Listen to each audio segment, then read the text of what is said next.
Dans les titres de l'actualité ce soir sur Canal 3 Bénin, le grave incident survenu hier samedi à Kogandi, à 3 km du village de Monkpa. Nous sommes là dans la commune de Savalo. Des actes de violence perpétrés par des fidèles d'une secte qui auront coûté des vies humaines. Le porte-parole de la police républicaine éclairera davantage la lanterne des populations béninoises dans cette édition. Nous parlerons ensuite des agences de communication au Bénin. Celles regroupées au sein d'une association étaient en assemblée générale ordinaire jeudi dernier. Les assises ont révélé une belle santé de ces agences avec un satisfecit noté par rapport aux différentes activités menées sur le terrain. William Cliquant et Eder Mpevi nous feront le compte rendu de cette assemblée générale ordinaire. Et puis en fin de journal, il sera question d'un festin avec le directeur général de la société Business Africa Center qui a communié avec des acteurs des médias. Patrice Alapato a convié ces derniers autour d'un déjeuner d'amitié et de solidarité qui a en même temps servi d'occasion de présentation de vœux du nouvel an. Clément Tchade et Moufid Sabouran nous en parleront. Voilà pour le sommaire. Bien bonsoir et bienvenue à notre grande édition du soir de ce dimanche 30 janvier de l'année 2022. Une édition que nous allons ouvrir avec l'incident survenu hier samedi à Kogandi, à 3 km du village de Monkpa. Là, nous sommes dans la commune de Savalo.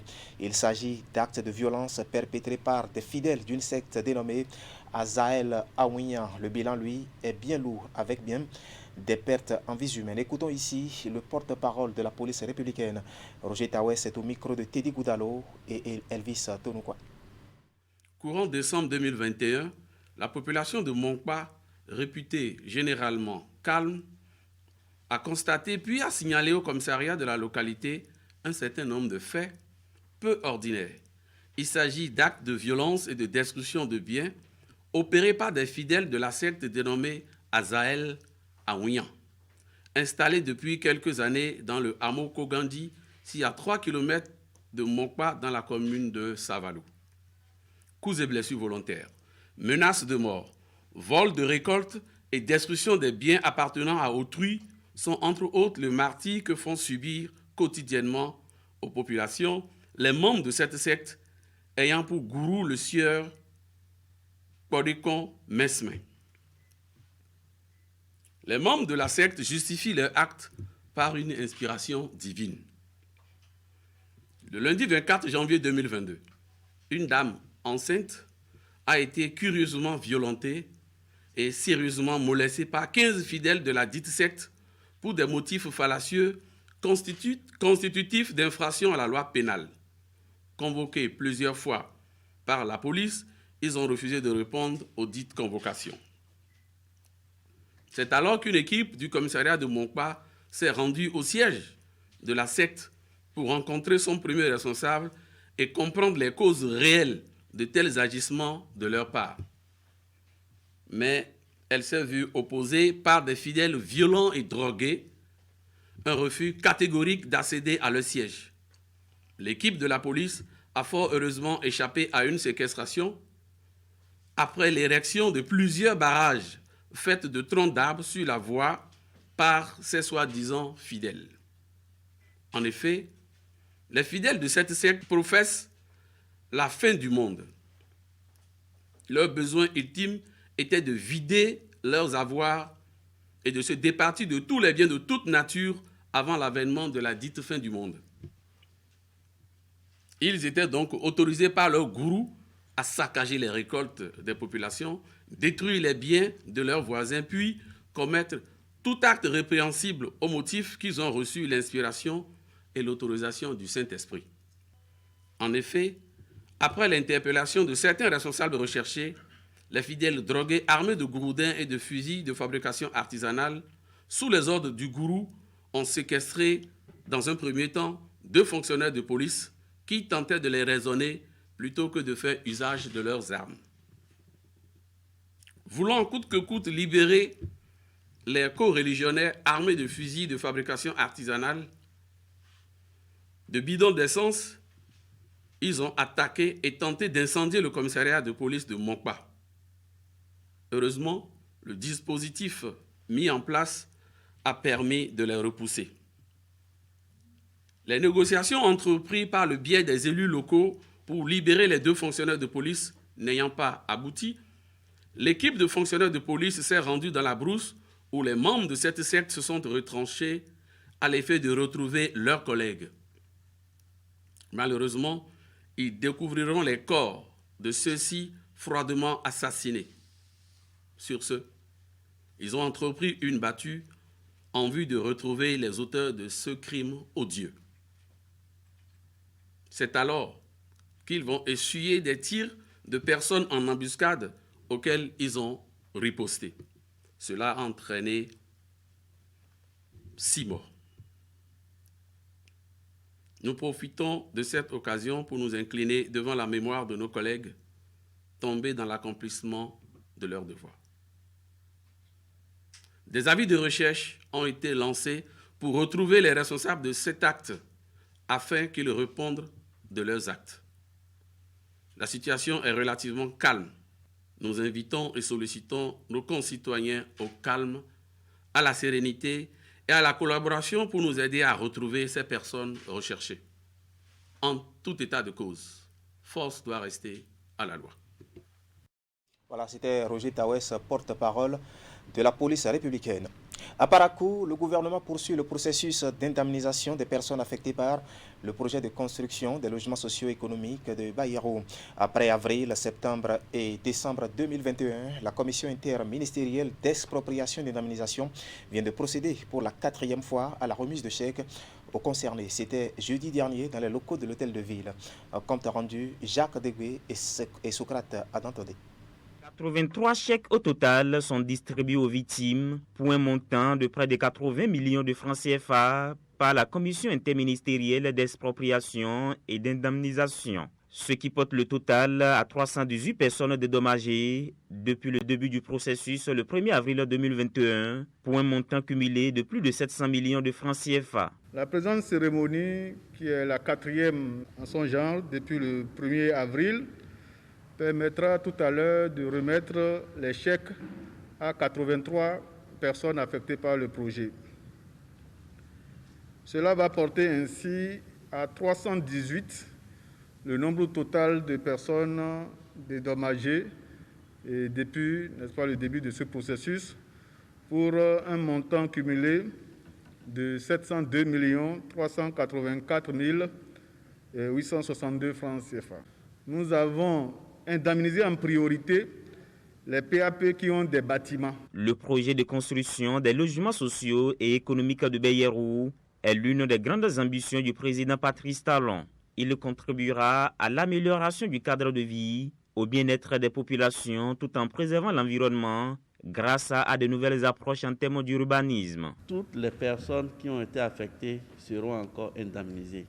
Je crois que c'est une joie et c'est en cela que, au nom de tout le conseil municipal et au nom du maire de la ville, je tiens à dire merci au gouvernement de son Excellence Patrice Talon. Je voudrais vous en remercier et vous féliciter pour l'esprit de sacrifice et le patriotisme dont vous avez fait preuve, ainsi que votre disponibilité à collaborer avec la commission interministérielle et la mairie de Parakou pour faciliter l'aboutissement de ce projet phare du gouvernement. 318 personnes sont donc dédommagées depuis le début du processus pour un montant total de plus de 700 millions de francs CFA. Mais malgré cela, le président des PAP de Bayero exprime son mécontentement et interpelle la commission d'expropriation.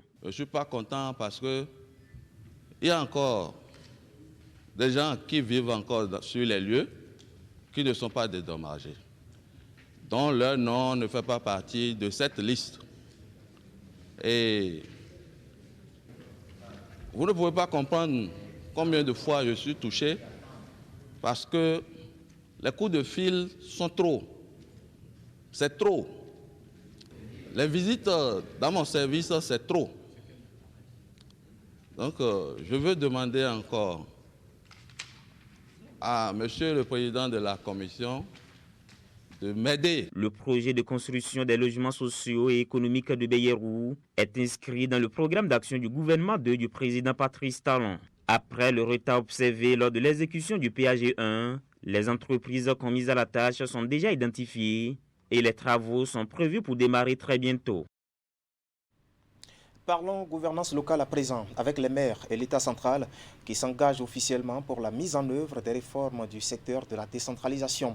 Un engagement dont les bases juridiques ont été jetées à la faveur d'une convention cadre signée vendredi dernier à Cotonou. Le document, lui, est structuré autour des principaux acquis de cette réforme. Les maires étaient représentés par le bureau de l'Association nationale des communes du Bénin. En face, il y a eu le ministre d'État, Ablaye Biochane, assisté pour la circonstance de son collègue chargé de la décentralisation, Raphaël Akoteigne. On va faire le point avec Herman Aniambossou et Moufid Sabouhan. Entre l'Association nationale des communes du Bénin et le gouvernement du président Talon, les choses semblent aller vite et plus encore avec la présente cérémonie officielle. Un protocole d'accord de partenariat en 7 points en exécution des recommandations de l'audience du 4 janvier dernier au Palais de la Marina avec le bureau de l'ANCB et un comité interministériel. Toute chose que confirme la décision du Conseil des ministres en sa séance du 26 janvier dernier. Cet acte fondateur consacre ainsi le démarrage de la mise en œuvre effective de la réforme du secteur de la décentralisation telle qu'en dispose la loi 2021-14 du 21 octobre 2021 portant code de l'administration territoriale en République du Bénin. La signature d'une telle convention entre la NCB et le gouvernement est inédite. Vous convenez donc avec moi que l'ensemble des acteurs communaux de notre pays vit un moment solennel. L'acte posé en présence du ministre Raphaël Akoteigne vient retracer les principaux acquis de la réforme du secteur de la décentralisation, tels que présentés aux députés et aux maires, et qui vise une amélioration significative de la gouvernance locale. La présente convention cadre est structurée sous la forme d'un partenariat sur les principaux acquis de la réforme. Premièrement, la catégorisation des communes. Deuxièmement, le principe des rémunérations des différents responsables des mairies. Troisièmement, la mise en place du fichier national des principales fonctions administratives et techniques des mairies. Quatrièmement, les conditions remplies par les personnes qui désirent participer à l'appel public à candidature sur ces fonctions administratives. Cinquièmement, la date de prise d'effet des avantages de fonction des secrétaires exécutifs. Sixièmement, la création d'une cellule chargée du suivi de la gestion des communes. Et enfin, le renforcement des capacités des élus et agents communaux. Je salue particulièrement la synergie dans laquelle cette réforme est intervenue.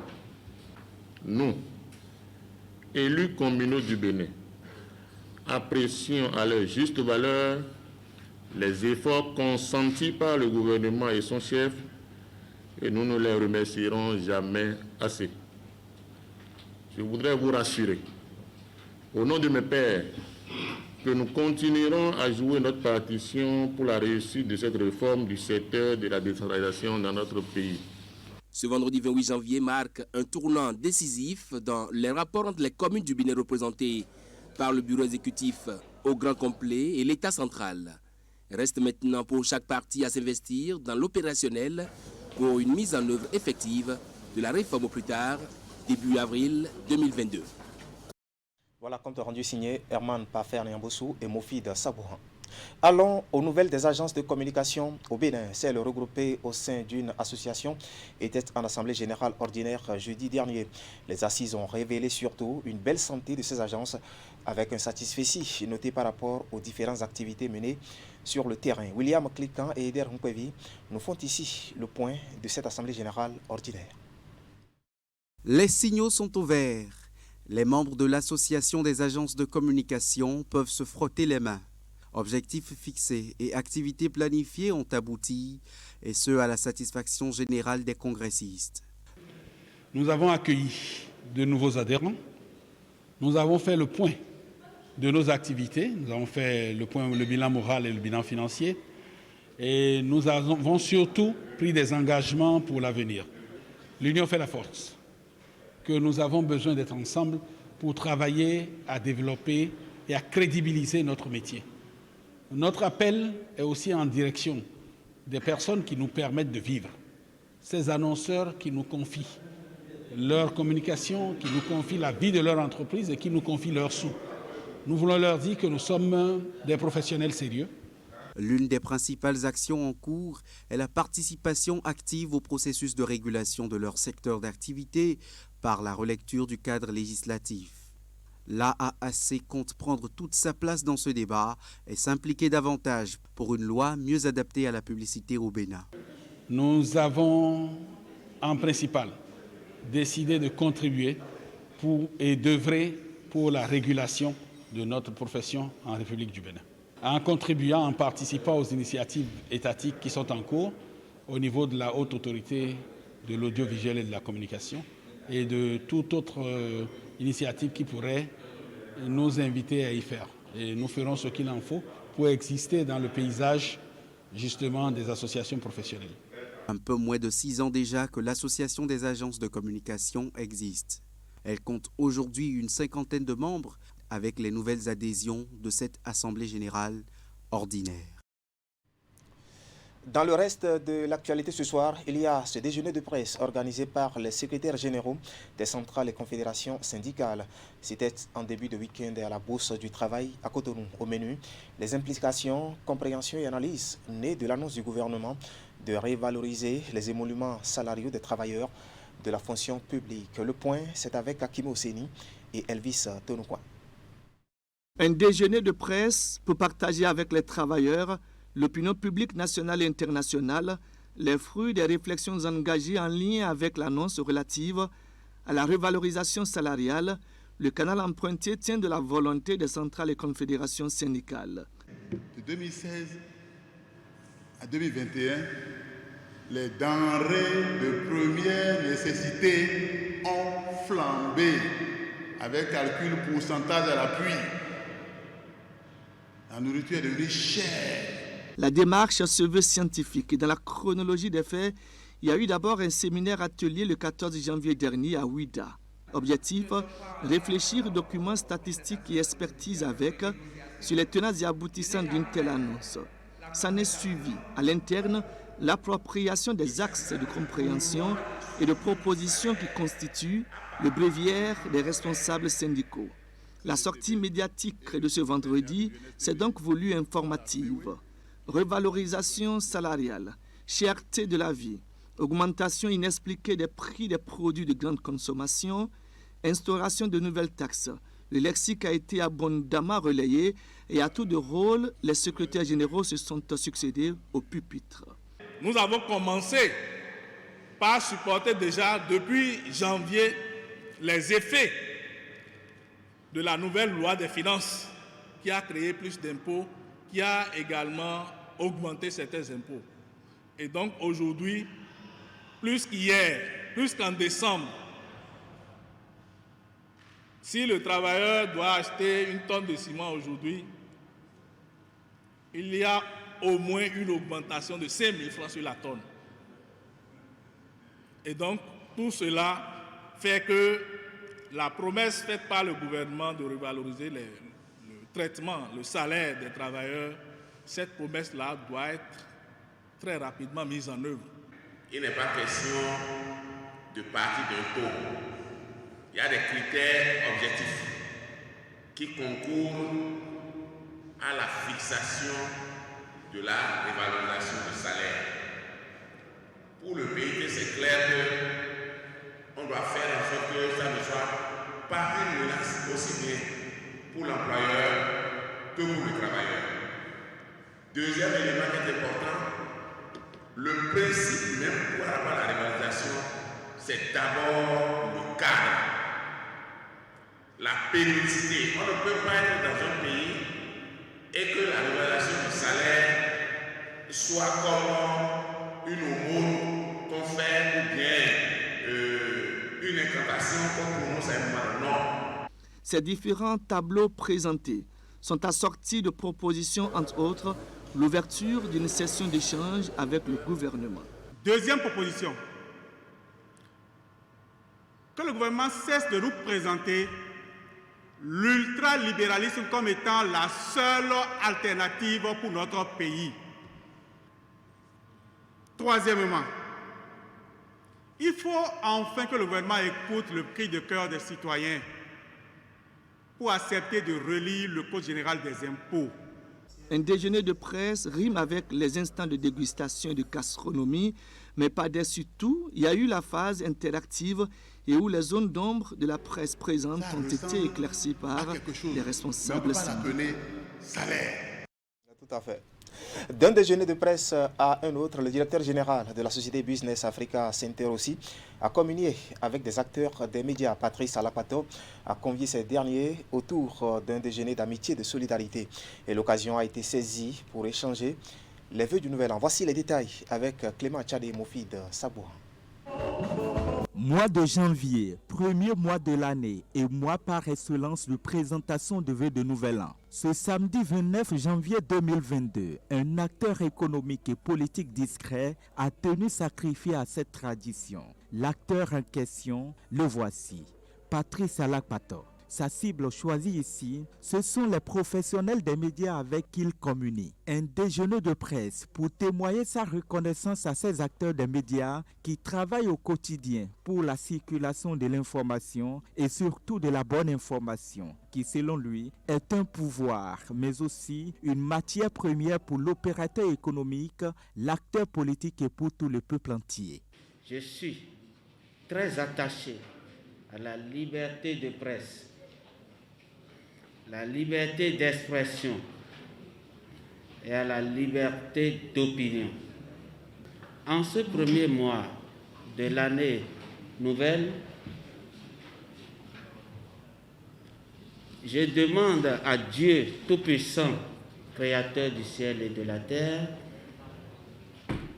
de vous épargner de tout ce qui peut nuire à votre santé. Votre rôle dans la société est vraiment crucial et très important. Vous êtes des véritables acteurs de développement. À cette cérémonie de présentation de vœux de nouvel an initiée par Patrice Alapato, les journalistes de la presse écrite, de l'audiovisuel, des médias en ligne et des activistes des médias sociaux, tous ont passé de bons moments avec ce généreux qui a choisi sortir de l'ordinaire. Au-delà d'une simple rencontre de fête, le déjeuner a été aussi l'occasion de riches échanges pour de bonnes perspectives dans le service public que rendent les acteurs des médias par la voix de leur porte-parole de circonstances. Les acteurs des médias se disent touchés par ce geste d'humilité et de reconnaissance posé par l'initiateur. Pour moi, c'est une initiative louable et je voudrais vous remercier pour cette très belle initiative. Je veux espérer au nom de tous mes confrères, au nom de tous mes collègues, que les années à venir, nous puissions toujours avoir de telles opportunités de vous rencontrer et d'échanger autour des sujets importants. Je vous souhaite également une heureuse et fructueuse année. Je voudrais vous remercier sincèrement et vous féliciter pour la précieuse contribution que vous donnez, vous apportez à la visibilité des actions du développement du gouvernement du président de la République, Patrice Talon. De la même manière que vous accompagnez le gouvernement, c'est de la même manière que vous, de véritables partenaires pour les chefs d'entreprise que nous sommes. Un déjeuner de presse riche en couleurs et surtout particulier avec des tables bien garnies qui ont agrémenté la fête et rehaussé ce moment de partage et de solidarité. L'autre moment fort ayant marqué la cérémonie, c'est bien cette étape de danse du donateur et ses bénéficiaires.